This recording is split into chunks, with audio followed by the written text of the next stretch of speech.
Tout d'abord, bonjour. Je suis une historienne du social. J'ai d'abord travaillé sur l'histoire des populations et des migrations internationales.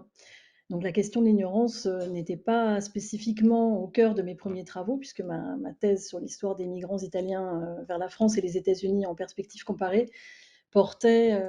sur des problématiques tout à fait différentes de celles sur lesquelles je travaille aujourd'hui, même si les questions migratoires ne sont pas absentes de certains travaux que je mène aujourd'hui, j'y reviendrai peut-être, et que je revendique précisément le fait de faire de l'histoire sociale des populations tout en incluant dans ma démarche méthodologique et dans les questionnements que je mène la question de l'ignorance.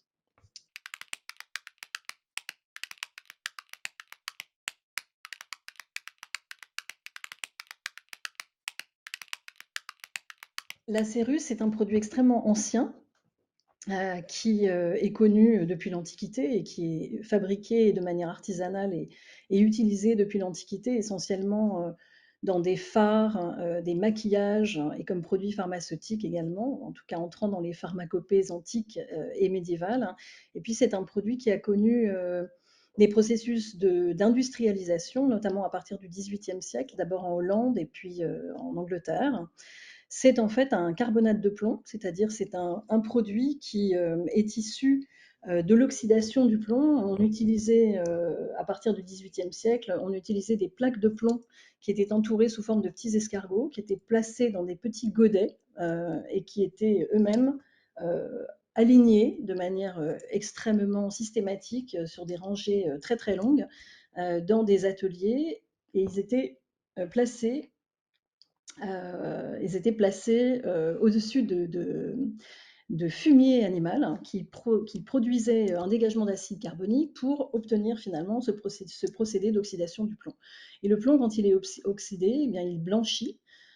Et donc les écailles de plomb oxydées, réduites en poussière et mélangées avec de l'huile, ont permis de produire en fait un pigment de peinture dont on a bientôt découvert toutes les spécificités et techniques extrêmement intéressantes et dont on a, à partir de la fin du XVIIIe siècle, couvert les murs à la fois intérieurs et extérieurs de très nombreux bâtiments, à la fois publics et privés, dans une grande partie de l'Europe avant que ce produit s'étende à d'autres espaces géographiques. Donc c'est un produit qui a des qualités techniques très intéressantes, notamment parce qu'il produit un blanc extrêmement opaque, parce qu'il est très couvrant, parce qu'il sèche bien, parce qu'il résiste aux intempéries. Et grâce à toutes ces qualités techniques, si vous voulez, la céruse s'est imposée en fait comme le pigment de plomb, le pigment de blanc, pardon, le plus répandu dans l'activité de la peinture, à la fois pour les bâtiments, je l'ai déjà dit, mais aussi pour les bateaux, pour les voitures et les wagons de chemin de fer. Et donc c'est devenu un produit absolument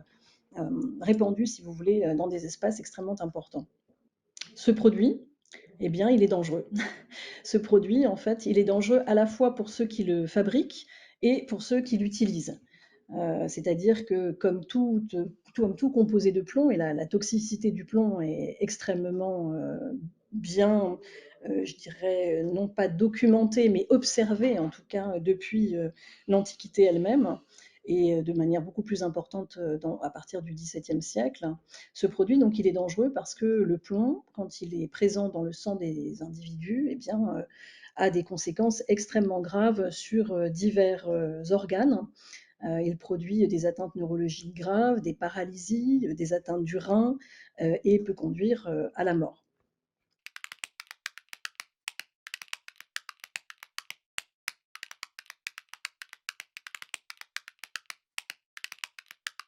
Poison légal, c'est en effet l'expression oxymorique, si je puis dire, que j'ai forgée pour essayer de comprendre cette espèce d'énigme historique qui fait que, alors même que l'on connaissait la toxicité de ce produit et sa dangerosité donc, pour la santé humaine, on a non seulement poursuivi, mais même accru très largement la production et l'utilisation du produit. Et donc, dans l'expression poison légal, ce que j'essaye de résumer en quelque sorte ou de mettre en perspective, c'est le fait que cohabitent en quelque sorte dans l'histoire de ce produit, que je veux une histoire emblématique de quantité d'autres produits, on y reviendra, cohabitent à la fois la connaissance, le savoir scientifique et médical de la toxicité de ce produit et le fait que jamais il n'est véritablement mis en danger ni par les pouvoirs publics, par une réglementation, une législation qui aurait mis à mal sa production et son utilisation, ni même véritablement par d'autres acteurs sociaux ou politiques. Donc l'expression poison légal, elle est vraiment là pour montrer la contradiction qui est vraiment à l'origine de mon travail, c'est-à-dire le fait que, alors même que les savoirs existent, eh bien, on a continué à utiliser ce produit.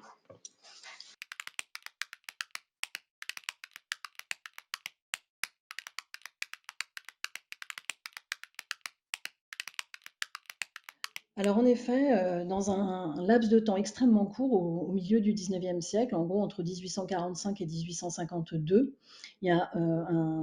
un élément nouveau qui apparaît dans cette histoire et qui est un élément extrêmement important, c'est l'invention, ou plus exactement l'industrialisation d'un produit de substitution au poison. Le fait qu'il existe un produit de substitution qui, par un procédé d'industrialisation, voit son coût extrêmement diminué et donc devient compétitif en fait sur le marché par rapport au produit initial, ça change complètement, ça rebat complètement les cartes. Et ce qui se passe à ce moment-là, donc, c'est qu'un produit qui s'appelle le blanc de zinc vient concurrencer directement sur le marché le blanc de plomb, donc la céruse. Évidemment, un certain nombre d'acteurs vont se saisir pour différentes raisons et pour des raisons plus ou moins d'ailleurs liées à la situation sanitaire des ouvriers qui fabriquent le poison, mais aussi pour des raisons tout simplement de réussite économique ou industrielle, vont se saisir de l'existence de ce poison pour faire émerger donc l'idée de sa substitution, y compris au sein des pouvoirs publics, auprès pardon, des pouvoirs publics. Et c'est donc à ce moment-là que on a une concentration extrêmement intense de discussions, de débats, d'essais techniques qui vont mettre en regard en quelque sorte ces deux produits, le blanc de zinc et le blanc de plomb. Et donc, l'État est amené à réagir. En 1849, en effet, le ministère des Travaux publics prend un arrêté qui promeut le concurrent de la céruse sur le marché. On ne peut pas véritablement dire qu'il interdit le poison, donc le poison reste légal, comme il l'est depuis déjà au moins un demi-siècle, mais disons que l'État promeut l'utilisation de son substitut et donc espère, dans une certaine mesure, sans intervenir de manière extrêmement coercitive, espère que cette mesure va permettre de remplacer le poison par un produit qui lui-même n'est pas dangereux pour la santé humaine. Donc il y a cet arrêté de 1849. On croit évidemment à ce moment-là que la céruse est en danger. D'ailleurs, les cérusiers eux-mêmes, les industriels,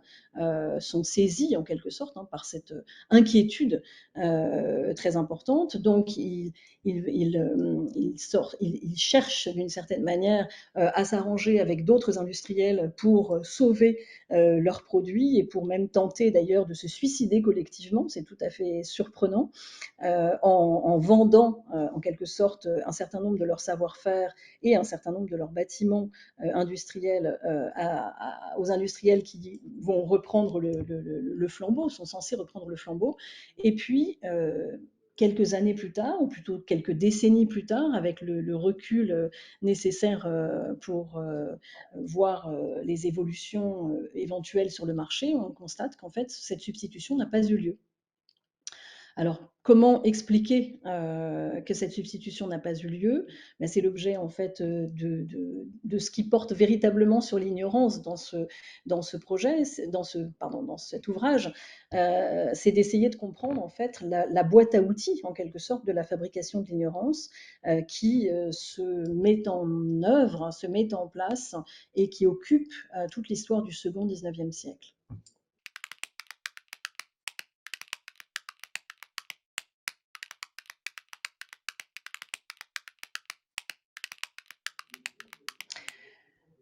En fait, ce que j'ai cherché dans ce livre,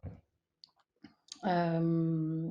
c'est à mettre en lumière ce que j'ai appelé la construction collective d'un argument, c'est-à-dire essayer de fabriquer l'idée de l'innocuité, de la non-dangerosité en quelque sorte du produit. C'est-à-dire comment construire progressivement un argument qui fait croire en quelque sorte, mais ça va au-delà, qui fait croire au public, qui fait croire au pouvoir public, qui fait croire y compris au corps médical, que la substance n'est pas dangereuse ou en tout cas qu'on peut l'utiliser au-delà des risques qu'elle peut éventuellement faire courir. Et c'est cette entreprise en fait conjointe que mènent au cours du second 19e siècle à la fois les fabricants du produit, mais également une partie du milieu médical et notamment le milieu hygiéniste, et dans une certaine mesure les pouvoirs publics, qui intéressent véritablement, qui est véritablement mon objet. Alors, si on veut entrer un petit peu dans le détail de la manière dont ça se passe, je dirais que c'est probablement d'abord parce que les industriels sont quand même, les industriels du secteur sont quand même une force importante dans cette construction collective d'un argument, la constitution d'une coalition relativement informelle, fondée sur la défense même de l'existence du produit qui est menacé, à partir du décret de 1849 dont j'ai parlé tout à l'heure, qui apparaît comme un instrument majeur, si je puis dire, de la fabrication de l'ignorance ou de la fabrication de l'opacité. Et c'est pour ça, vous l'avez rappelé, que j'ai intitulé ce chapitre qui est au cœur de l'ouvrage, Les grammaires de l'opacité. C'est-à-dire comment construire la question, comment construire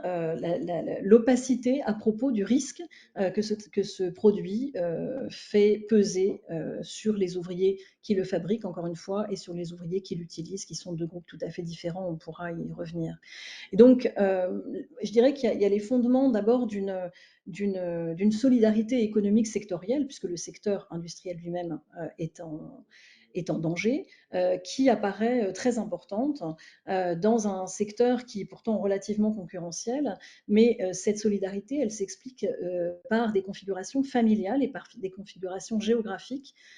qui font qu'en fait, ce milieu sérusier, il est réduit à 3 ou 4 familles qui sont toutes liées entre elles et qui sont, alors que c'est un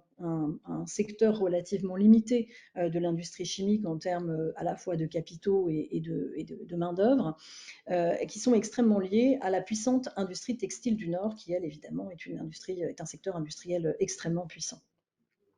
Et donc se sont constituées en quelque sorte des dynasties industrielles extrêmement durables, centenaires et même bicentenaires pour l'une d'entre elles, qui expliquent cette organisation familiale extrêmement puissante. La puissance de ce secteur, il est redoublé aussi par la création d'institutions économiques, de chambres syndicales patronales, qui vont mener un travail très très important, qui est un travail qui se fait dans les coulisses. Et donc là, évidemment, on est bien dans quelque chose qui est de l'ordre d'une enquête sur la fabrication de l'ignorance ou de l'opacité, qui est un travail en fait de dérégulation du traitement administratif de ce produit. Alors ça peut paraître extrêmement technique, mais je pense qu'en fait c'est absolument fondamental. Vous savez que les produits industriels et les secteurs industriels sont, depuis le décret de 1810 sur les établissements dangereux, incommodes et insalubres, classés en fonction de leur dangerosité, et la dangerosité qu'ils font peser notamment sur le voisinage et sur les populations urbaines qui vivent alentour. Et ces industries sont classées donc dans différentes classes, de la première à la troisième catégorie, en fonction donc de la dangerosité qui est la leur. Or, l'industrie de la céruse n'est absolument pas dangereuse pour le voisinage. Et donc, elle est classée seulement en deuxième classe, c'est-à-dire d'industrie d'une dangerosité intermédiaire, on va dire. Mais le fait qu'elle soit en deuxième classe fait que tout de même, elle fait l'objet d'une surveillance particulière par les autorités à la fois municipales et préfectorales. Et donc, cette coalition industrielle va jouer un rôle tout à fait important dans un processus de déclassification, en quelque sorte, qui rappelle très largement des choses beaucoup plus contemporaines, notamment au niveau européen, pour, en quelque sorte, permettre à cette branche de l'industrie de sortir du viseur de l'administration auquel elle était soumise depuis l'origine en raison de sa dangerosité. Et donc, il y a là vraiment une enquête historique qui est menée, en quelque sorte, sur ce processus qui se fait encore une fois dans les coulisses de l'administration et des instances d'expertise de l'État, qui fonctionne très largement comme une chambre d'écho, si on peut dire, des intérêts économiques de ce secteur. Alors, à ce propos, on peut peut-être faire un sort, si je puis dire, à une personnalité tout à fait importante, qui s'appelle Charles Expert Besançon, qui est enfin, ce qu'on appelle à l'époque le roi de la Céruse, qui est l'industriel parisien de la Céruse le plus important, même si le cœur de la production industrielle cérusière est essentiellement au nord de la France. Après, il y a des entreprises qui sont disséminées dans l'ensemble du pays. Ce Charles Expert Besançon, eh bien, il est, on pourrait dire, un membre de l'oligarchie économique parisienne et française à la fin du XIXe siècle. Et là, toutes les médailles, au sens propre comme au sens figuré, en quelque sorte, de cette oligarchie économique. Et il est très proche d'un certain nombre de gouvernants, notamment dans les dernières années du XIXe siècle, du gouvernement Waldeck-Rousseau. Et puis, il a un certain nombre de mandats. Il est maire du 13e arrondissement de Paris, il est sénateur de la Seine. Et donc, il est, en fait, l'un des instruments extrêmement importants de cette entreprise de dénégation du risque à propos de l'industrie cérusière. Alors, je peux aborder les différents facteurs, on pourrait dire, hein, qui jouent dans le sens de cette dénégation de la dangerosité du produit, alors même, je le rappelle, hein, que les savoirs scientifiques s'élaborent à la même période et vont dans le sens d'une dangerosité absolument incontestable du produit. Il y a des éléments qui me paraissent plus importants que d'autres, notamment le fait que est menée au cours de ce second 19e siècle ce que j'ai appelé une entreprise de normalisation technique.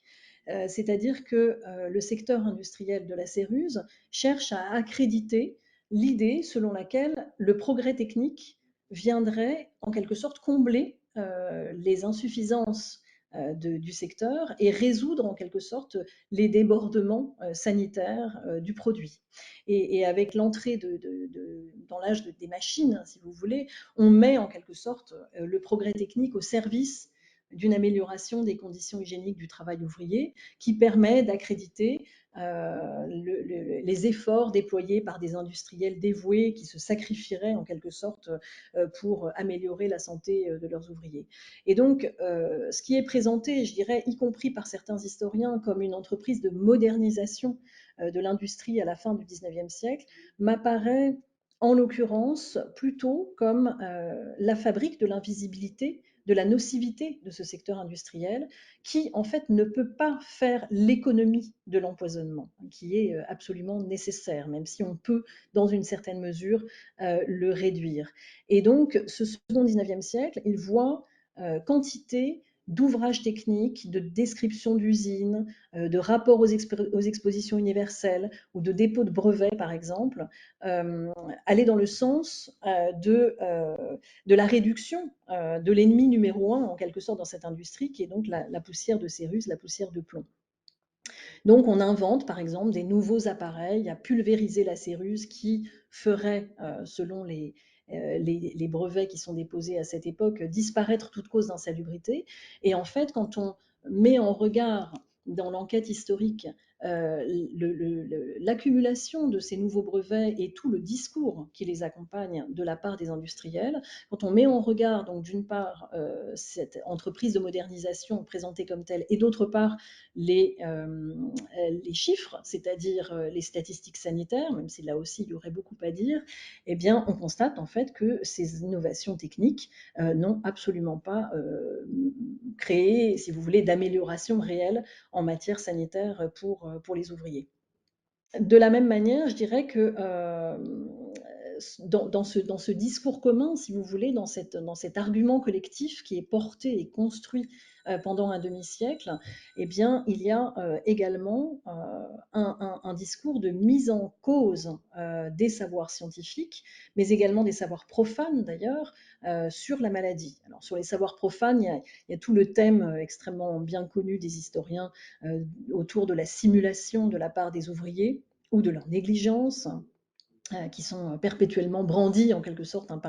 par les industriels à une époque où, il faut le dire quand même, on manque de moyens d'objectiver la maladie notamment par des tests sanguins.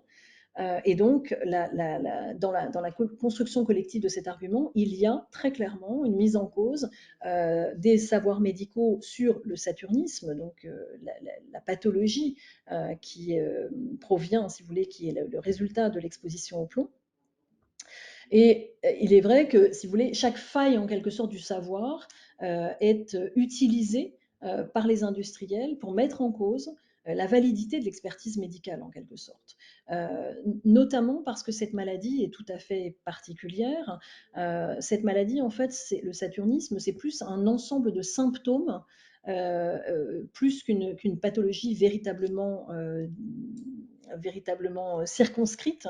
un ensemble de symptômes qui, en plus, parfois sont non spécifiques. C'est-à-dire, par exemple, que vous avez des Saturnins qui présentent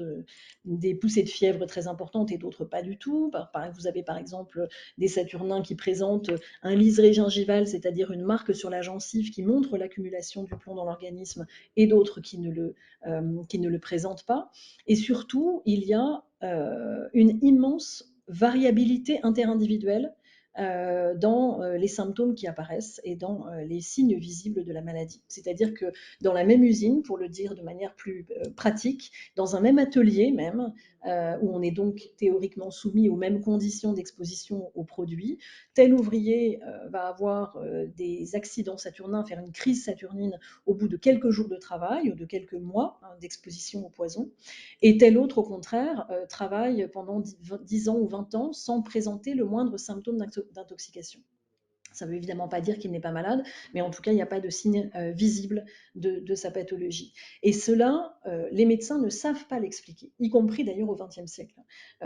Et évidemment, ça permet de valoriser en quelque sorte le facteur individuel dans la survenue de la maladie, et donc la responsabilité de chacun dans l'intoxication, plutôt que la responsabilité du produit lui-même. Et puis il y a un dernier élément dans cette construction de l'opacité, dans ces grammaires de l'opacité qui me semble vraiment important, et sur lequel je voudrais dire deux mots, c'est la question du chiffre et de l'usage des chiffres. Parce que on pourrait dire que l'opacité statistique fait partie, en quelque sorte, de cet arsenal de dénégation qui est mise en place par les industriels du secteur chimique de la céruse. Parce que dans ce mouvement général au cours du second 19e siècle qui voit en quelque sorte le discours de véridiction en matière de santé publique se peupler de chiffres, eh bien la science statistique qui est encore balbutiante, mais qui se construit à cette époque, peine très largement à rendre compte de la question saturnine. Pour un nombre considérable de raisons. D'abord pour la raison que je vous ai expliquée tout à l'heure, c'est-à-dire la difficulté à reconnaître véritablement la maladie, ou en tout cas à la circonscrire véritablement, mais également parce que tout simplement, on ne cherche pas les malades au bon endroit. On les cherche d'abord, généralement, dans les fabriques de cérus elles-mêmes, mais en fait, la plupart des malades, y compris parce que ce type de pathologie intervient, même si j'ai dit tout à l'heure qu'il y avait une grande variabilité entre les individus, intervient généralement relativement rapidement. Si on va dans les usines de céruse, eh bien, on ne trouve pas les malades parce que généralement, ils en sont partis, ils les ont quittés pour aller à l'hôpital ou pour chercher un emploi moins dangereux. Mais également parce que si on va les chercher à l'hôpital lui-même, on ne les trouve pas non plus, ou en tout cas on les trouve mal, on les trouve peu. Pourquoi? Parce que l'hôpital reste très largement, jusqu'au début du XXe siècle, une institution que la population ouvrière cherche à éviter, voire fuit. L'hôpital reste très largement, jusqu'à la Première Guerre mondiale, un espace destiné aux indigents, aux incurables, aux célibataires, aux migrants fraîchement arrivés dans la grande ville. Et donc, la majorité des ouvriers, et notamment des ouvriers peintres en bâtiment, c'est-à-dire les principaux usagers du produit, qui constituent dans une certaine mesure, j'aime pas trop cette expression, mais elle est pratique quand même, une aristocratie ouvrière,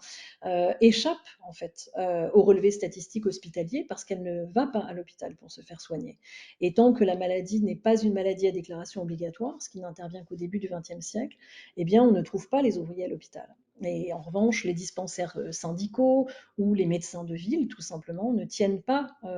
compte un compte, un chiffrage de ces malades. Donc,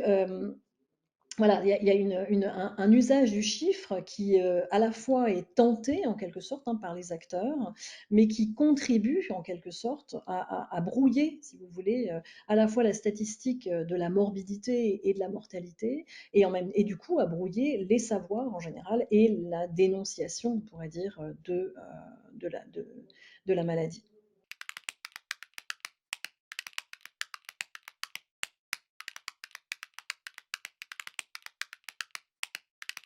Ce qui est tout à fait surprenant et à mon avis, intéressant parce que complexe, c'est que l'hygiénisme, à la fois, a contribué très largement à porter le projecteur en quelque sorte hein, sur les expositions au poison, à celui-ci et à quantité d'autres, dans les annales d'hygiène publique et de médecine légale, qui est la grande revue hygiéniste qui est fondée en 1829 et qui devient pendant tout le 19e siècle on va dire, l'instrument de référence en quelque sorte hein, du monde hygiéniste, à la fois à l'échelle nationale et au-delà. Euh, donc cette revue, elle cherche très largement à apporter des éléments sur les expositions aux différents toxiques dans le cadre du travail, mais également en matière de santé publique, je dirais, au sein d'une population beaucoup plus large. Et en même temps eh bien, l'hygiénisme va produire une sorte de contradiction historique tout à fait fascinante. Le principe même de l'hygiénisme, et c'est en cela, c'est vraiment un espace intellectuel très, très, très important à cette époque, c'est de prendre en considération l'ensemble des circonstances qui entourent les conditions de vie en fait, des populations sur lesquelles se penchent ces médecins. Je dis ces médecins, il n'y a pas que des médecins, il y a aussi des pharmaciens, des chimistes. Enfin, de plus en plus, et plus on avance dans le 19e siècle, ce sont des médecins. C'est-à-dire, et ça c'est très nouveau à l'époque, c'est-à-dire de prendre en considération à la fois les conditions de travail, bien sûr, et les expositions aux poisons auxquels il peut donner lieu, mais aussi les conditions de vie, les conditions de logement, les conditions de nourriture, les conditions comment on pourrait dire, l'ensemble en fait des conditions de vie, si vous voulez, y compris d'ailleurs les faibles salaires, par exemple, hein, qui entraînent souvent une alimentation extrêmement réduite ou en tout cas pauvre. Donc, de prendre en considération l'ensemble de l'environnement de vie des individus. Donc ça, c'est très intéressant et évidemment, on peut comprendre aussi que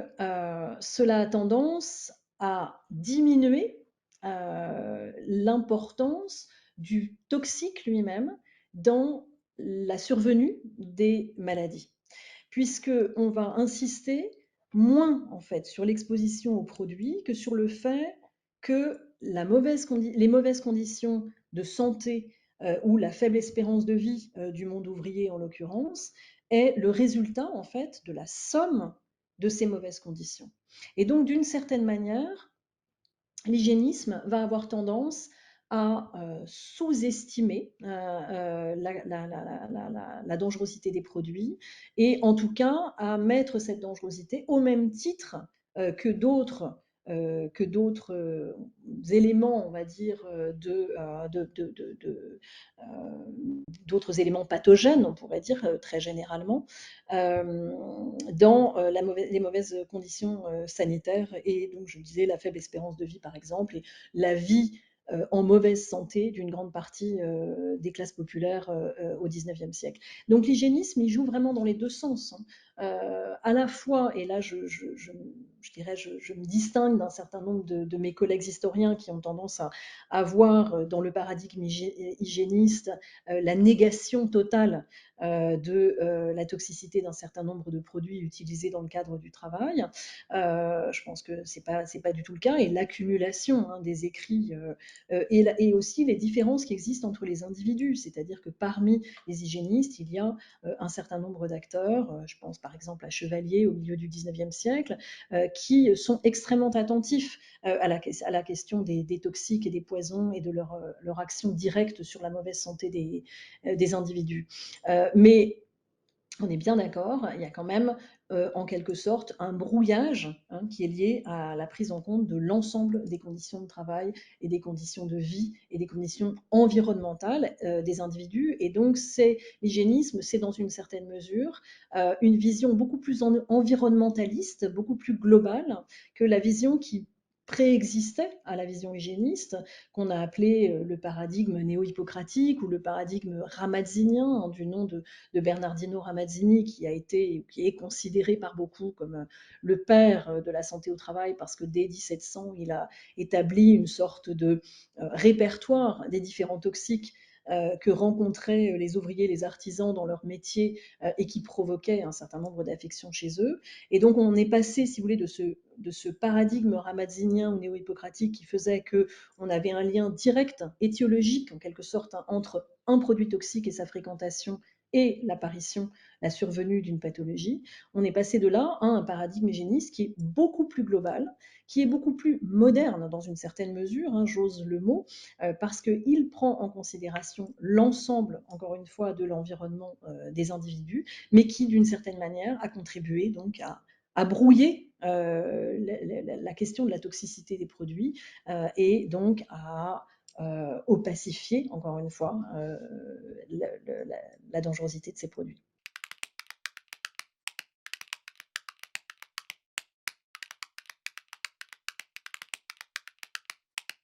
Encore une fois, je revendique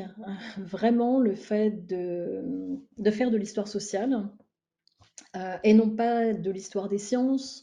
ou, ou de l'histoire de l'ignorance en tant que telle. Ce qui m'intéresse, je dirais, d'une certaine manière, c'est de caractériser le rôle de chacun des acteurs dans l'histoire que je raconte. Et ces acteurs, ils sont extrêmement divers. Je l'ai dit là sur la Céruse, à la fois bien sûr les industriels qui ont un rôle majeur, mais aussi les pouvoirs publics qui sont frileux et coincés en quelque sorte entre développement économique et acceptabilité des atteintes à la santé publique, mais aussi le corps médical, on vient de parler des hygiénistes, mais aussi les ouvriers, les syndicats eux-mêmes, qui sont pris dans un processus de déni qui parfois est tout à fait formidable. Donc je dirais que mon positionnement, c'est de travailler moins à partir d'objets qu'à partir de questions,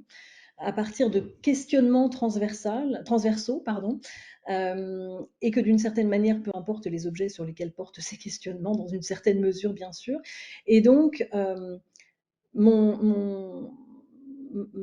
mon apport, ou enfin, en tout cas, ma position,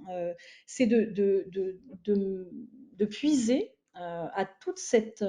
historiographie et à cette littérature, y compris sociologique d'ailleurs, sur de l'histoire des sciences de l'histoire de la construction des savoirs, et qu'au-delà des grands classiques sur les généalogies du savoir, j'ai été par exemple absolument vraiment très très bouleversée, si je puis dire, méthodologiquement par la lecture de Ludwig Fleck et de sa genèse et développement d'un fait scientifique, mais aussi bien sûr par les travaux de Proctor et d'agnotologie. Mais je dirais que les travaux des historiens des sciences, très marqués par les STS nord-américaines comme Nathalie Jass ou Saraya Boudia, ou encore Gabriel Hecht, par exemple, sur le nucléaire en Afrique, ou sur d'autres sociologues travaillant comme Jean-Noël Jouzel, par exemple, sur les pesticides ou sur d'autres secteurs, constituent pour moi véritablement plus qu'un socle, un environnement qui me nourrit et me permet de faire ce que je pense que j'ai toujours fait, c'est-à-dire de l'histoire sociale. Et je continue de penser que la question de l'ignorance, si elle est largement labourée maintenant en sociologie, dans une moindre mesure en histoire des sciences, elle est très largement ignorée par les historiens qui travaillent sur d'autres objets, en particulier de ce côté-ci de l'Atlantique. Et que par rapport à l'immense masse de production de savoir, en quelque sorte, en histoire, eh bien, cette question-là n'est pas un mode d'interrogation du passé. Et donc, ce que je regrette évidemment, et c'est en ça que moi j'essaye de construire des ponts en quelque sorte, hein, un peu transdisciplinaires ou trans-champs ou sous-champs. Je dirais que je me considère toujours pas comme une historienne des sciences, au prétexte que je travaille sur la question de l'ignorance et que je suis fréquemment amenée à travailler avec des historiens des sciences ou des sociologues des sciences, mais je me réjouis précisément du caractère, je dirais, fructueux de ces discussions interdisciplinaires, et que mon objectif est aussi de faire accepter ce nouveau regard aux historiens du social ou de l'économie, tant je suis persuadée que c'est vraiment un outil méthodologique, une démarche, un questionnement absolument passionnant et révélateur. Et comme je vous l'ai dit, je pense que je reste une historienne sociale avec, qui fait le lien en quelque sorte entre mes travaux plus anciens et mes travaux récents sur des objets qui sont extrêmement variés, hein, que ce soit les migrations sur lesquelles j'ai commencé, les mobilités de population, mais le travail, ses conditions matérielles, l'industrie, ses développements. Et je dirais que ma place telle que je la vois, c'est vraiment une place de passeur en quelque sorte. Enfin, c'est très ambitieux de dire ça, mais disons de faire le lien, notamment avec les historiens du social qui s'intéressent encore peu, me semble-t-il, à cette question.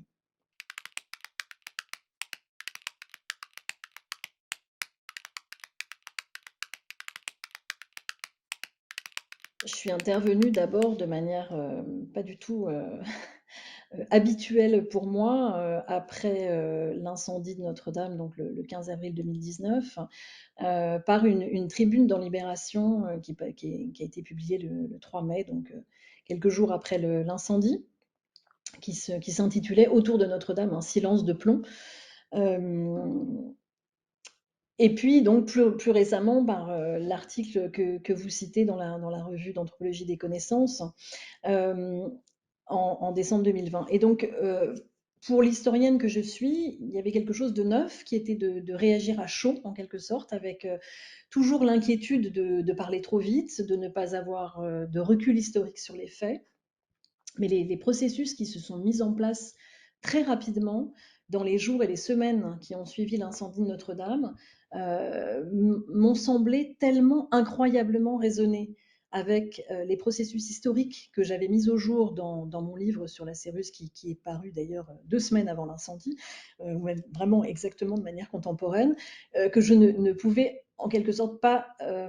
éviter de m'y intéresser. En plus, il s'agissait de la même substance, le plomb. Donc il y avait vraiment un rejeu contemporain de l'histoire que j'avais racontée précédemment. Alors l'histoire bégait, en effet, c'est une manière de dire,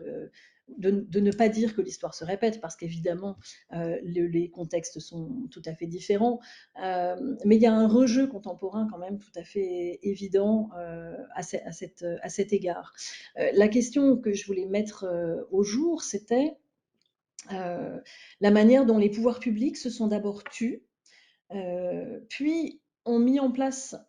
les instruments d'un accommodement au risque qui, encore une fois, me faisait étonnamment penser à ce que j'avais écrit sur le 19e et le premier 20e siècle. Donc l'idée de cet article, en fait, c'est de relire à partir de la séquence chronologique récente de ce que j'ai appelé donc l'événement Notre-Dame, de relire l'histoire de l'invisibilité à la fois durable et intermittente du risque d'intoxication par le plomb dans l'espace public et dans l'espace de travail depuis 2 siècles. Intermittente, j'insiste sur l'adjectif, c'est quelque chose que je n'ai pas encore dit, je crois,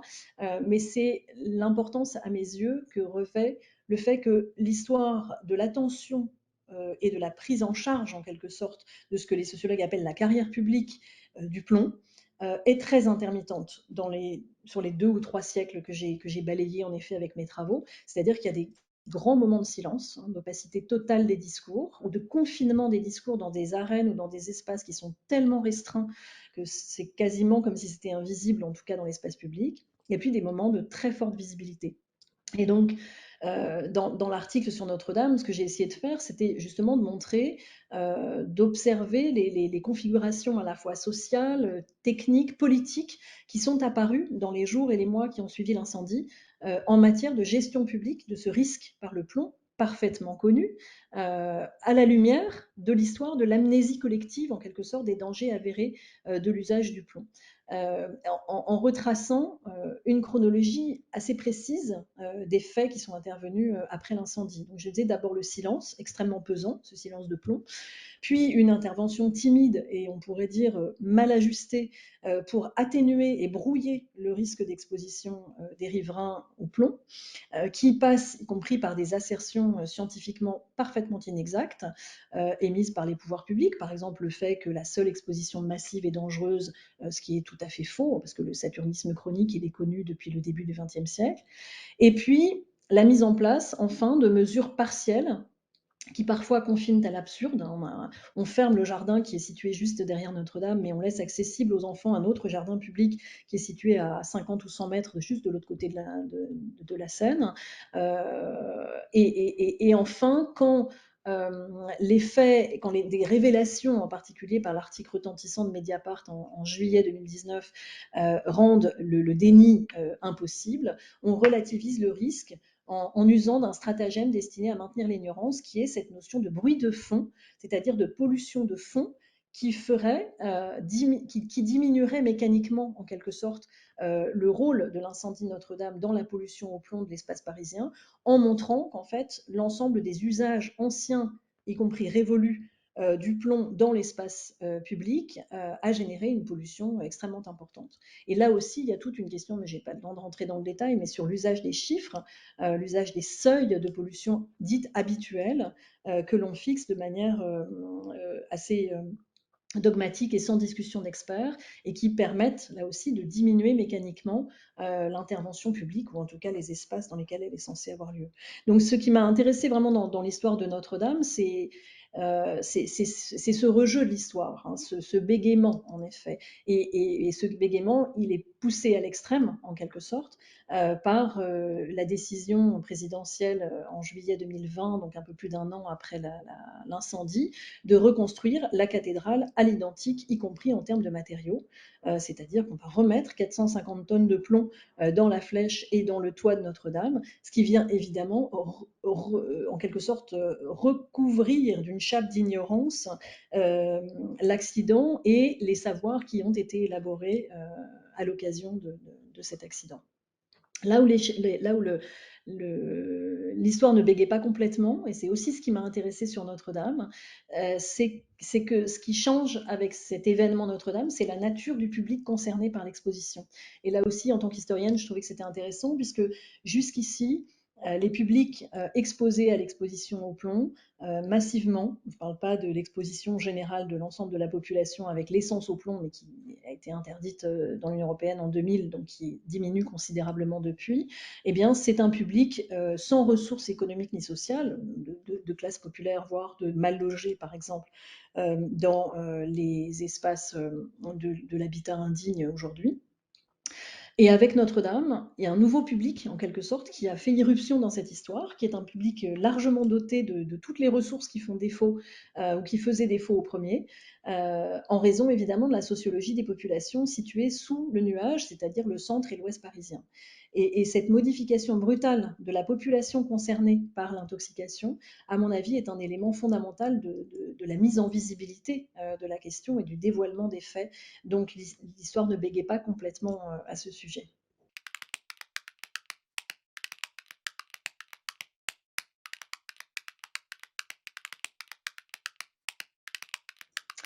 Donc la colère, mais la colère, elle vient de loin.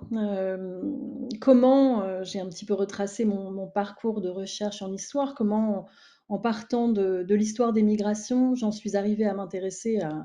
à cette question des savoirs partagés ou non partagés, par un certain nombre de chemins détournés et d'abord de manière centrale par la question du travail, qui est au cœur des parcours migratoires, de la plupart des parcours migratoires, qui est bien souvent le nerf de la guerre du processus migratoire, on va dire. C'est vrai que les migrants sont dans la plupart des sociétés industrielles généralement et massivement confinés dans les secteurs les plus difficiles du marché du travail, ceux dans lesquels les conditions de travail, et en particulier la fréquentation des risques et des toxiques, est la plus forte. Et en fait, c'est par cette constatation et aussi par la rencontre fortuite avec des archives que j'ai été amenée à m'intéresser à ce secteur industriel du blanc de plomb, dans l'industrie duquel les migrants, belges en l'occurrence, étaient extrêmement nombreux à s'employer dans le nord de la France au XIXe siècle. Et donc, sur ce produit emblématique des risques au travail, ce poison, eh bien, j'ai très vite constaté qu'il était dénoncé au XIXe siècle déjà, notamment parce que, bien sûr, il provoquait ces cohortes d'ouvriers hospitalisés et que la porte des usines de Céruse elle-même était bien souvent recouverte du mot abattoir, peint à la va-vite pour protester contre cet état de fait. Donc évidemment, le terme d'abattoir sur la porte d'une usine, c'est quelque chose qui peut suggérer la colère des contemporains. Et je dirais que le fait que cette histoire soit mal connue, c'était une histoire sur laquelle peu de choses avaient été écrites jusqu'alors,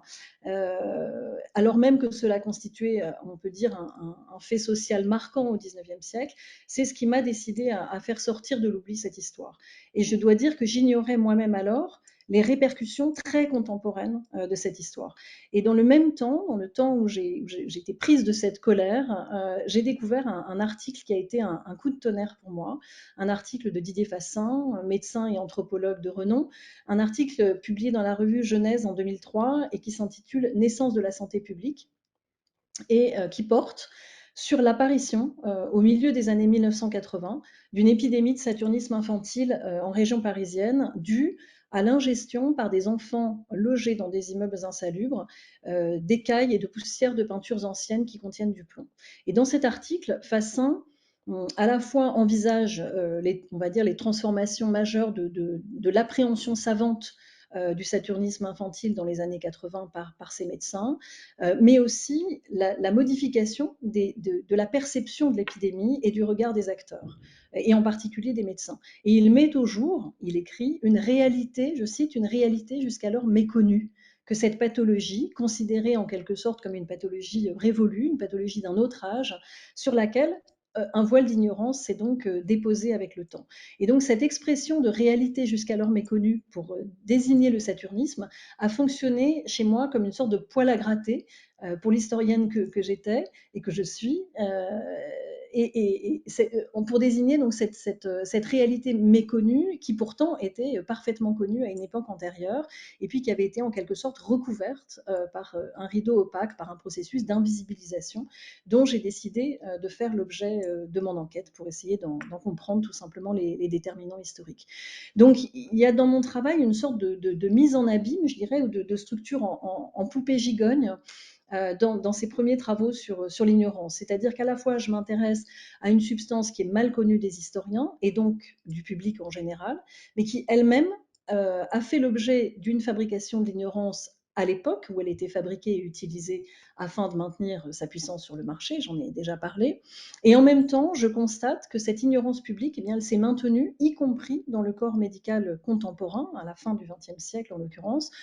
jusqu'à rendre invisible dans un processus d'amnésie collective ces répercussions postérieures de l'usage de ce produit dans les peintures pendant tout le XXe siècle et de leurs conséquences sanitaires tout à fait contemporaines. Et je dirais que c'est pour cela que de plusieurs prix qu'a reçu mon ouvrage de 2019 sur le blanc de plomb, celui qui m'a le plus touchée, c'est celui que j'ai reçu de la part de la revue Prescrire, qui est la seule revue médicale indépendante et sans publicité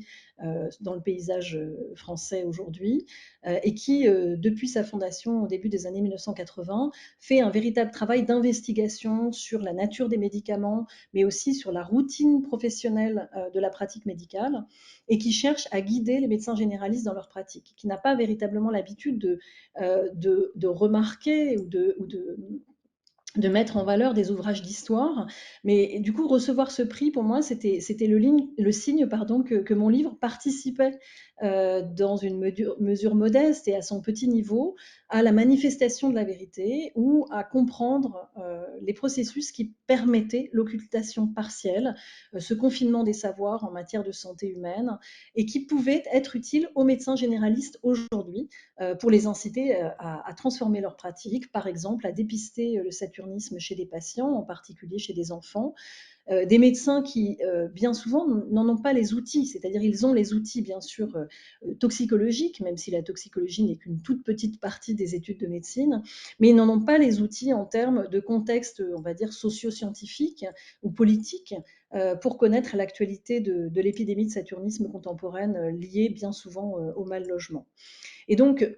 ce problème, bien sûr, il n'est pas complètement invisible, hein, c'est-à-dire que je ne veux pas dire que je suis la première et l'unique à exprimer cette colère qui me pousse à travailler sur cette question. Certains acteurs, mais qui sont relativement marginaux dans le paysage social et politique, travaillent déjà sur ces questions. Je collabore notamment avec l'association des familles victimes du saturnisme, qui, depuis les années 1990, informe et aide les populations défavorisées en matière de logement, qui sont donc confrontés au risque élevé de saturnisme infantile et qui sont souvent des populations migrantes ou des populations vivant dans des campements ou dans des bidonvilles dont les abris sont bien souvent faits de matériaux recyclés qui contiennent des métaux lourds ou du plomb, ou bien d'anciens bois peints à la céruse, par exemple. À ce titre, j'ai participé au conseil scientifique d'un film qui s'appelle Notre plomb quotidien, qui a été réalisé par Fabrizio Scapin pour la FVS, donc l'Association des familles victimes du saturnisme, en 2017, et qui cherche justement à faire sortir de l'ombre cette question extrêmement contemporaine de l'empoisonnement au plomb dans l'habitat indigne aujourd'hui. Empoisonnement au plomb, habitat indigne, deux sujets qui évidemment peuvent provoquer précisément la colère. Donc la colère, elle est là, je dirais, elle est ancienne, mais elle est toujours là et elle est véritablement un moteur pour faire de l'histoire et des sciences sociales un outil pour apporter mon modeste écho à la lutte contre les inégalités les plus flagrantes de nos sociétés contemporaines, en tentant justement de mettre au jour leurs racines historiques.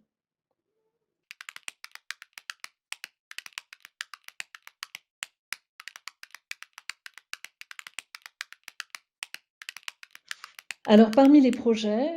un ouvrage, en cours qui est un chantier déjà relativement ancien, mais que j'ai laissé sur le bas-côté, de mes activités de recherche et que je reprends désormais activement pour, terminer un livre commencé donc il y a pas mal d'années déjà, et qui porte en fait sur une personnalité tout à fait passionnante qui s'appelle Alice Hamilton, qui est une femme médecin américaine qui a été prodigieusement active pour se faire, on pourrait dire, l'instrument d'un processus de désinvisibilisation de la question de la santé des ouvriers, qui était alors dans les États-Unis du début du XXe siècle, on pourrait dire une non-question dans ce contexte états-unien de l'ère progressiste, comme on l'appelle, marqué par la foi dans le progrès industriel et dans la formidable expansion économique américaine du début du XXe siècle. Alice Hamilton a mené de très très nombreuses enquêtes sur les conditions de travail dans les usines, sur les chantiers, dans les puits de mines. Et ces enquêtes et les positions institutionnelles qu'elle a finalement obtenues et tenues pendant longtemps. Elle a été d'abord responsable d'une enquête de l'État de l'Illinois, donc l'État de Chicago, gros État industriel, puis à l'échelle fédérale des États-Unis, et puis elle a été nommée professeure à l'université de Harvard. Toutes ces positions ont permis à Alice Hamilton de jouer un rôle fondamental dans la connaissance et dans la mise en visibilité publique de ces questions, et donc dans la mise en œuvre d'une législation relativement lente à advenir, mais finalement dans une certaine mesure advenue, sur la protection des ouvriers d'industrie face aux toxiques au travail. Et à ce titre, évidemment, ce travail rejoint bien sûr mes travaux sur l'ignorance, mais aussi mes premiers travaux sur l'immigration aux États-Unis, en ce sens qu'Alice Hamilton voit dans l'immigration massive que connaissent les États-Unis au début du XXe siècle, et qui est évidemment un des éléments majeurs de l'histoire du pays, si ce n'est le plus important, mais en tout cas un élément absolument fondamental du processus d'invisibilité du phénomène de la souffrance et de la maladie au travail. Pourquoi? Parce qu'évidemment, la population migrante bénéficie de très faibles capacités à se mobiliser, en raison, bien sûr, de caractère temporaire de son travail, de la grande mobilité de cette population, de la méconnaissance de la langue, de ses faibles capacités de revendication, mais aussi et surtout, je dirais, du turnover de la main-d'œuvre qui invisibilise les conséquences sanitaires. Parce que bien souvent, les ouvriers, lorsqu'ils tombent malades, ont changé de métier, ont changé de région, voire sont repartis dans leur pays d'origine. Ces migrations ont généré aussi des migrations de retour extrêmement importantes, ce qui fait que quand les signes pathologiques surviennent finalement, souvent longtemps ou très longtemps après leur exposition, eh bien, les ouvriers ne sont plus là pour qu'on puisse constater en quelque sorte leur maladie et pour qu'eux-mêmes d'ailleurs puissent faire le lien entre les expositions qu'ils ont vécues et la survenue de ces signes pathologiques. Donc d'une certaine manière, pour moi, ce livre à venir, c'est un peu aussi une manière de boucler la boucle, c'est-à-dire de poser finalement, enfin de montrer la cohérence des questionnements qui sous-tendent, on va dire, mon travail. J'ai parlé tout à l'heure de la marginalité des acteurs qui s'intéressent à ces questions de désinvisibilisation. Il y aura une partie dans ce livre relativement importante autour du fait, bien sûr, qu'il n'est, à mon avis, pas du tout fortuit que cette personne soit une femme baignée dans le milieu de la réforme sociale américaine, dans laquelle les femmes ont joué un rôle relativement important.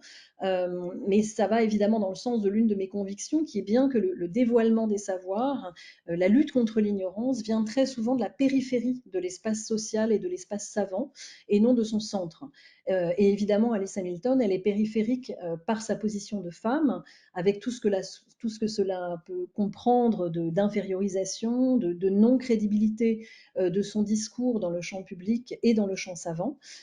Et ce qui m'intéresse, en quelque sorte, c'est de retracer cet itinéraire et les outils qu'elle a mis en œuvre pour faire advenir cette question donc de la souffrance au travail et de la maladie au travail dans le champ social et politique nord-américain au début du XXe siècle, alors qu'elle était évidemment à contre-courant, on va dire, hein, de cette foi dans le progrès technique et le progrès industriel qui dessine l'Amérique du Nord du premier XXe siècle.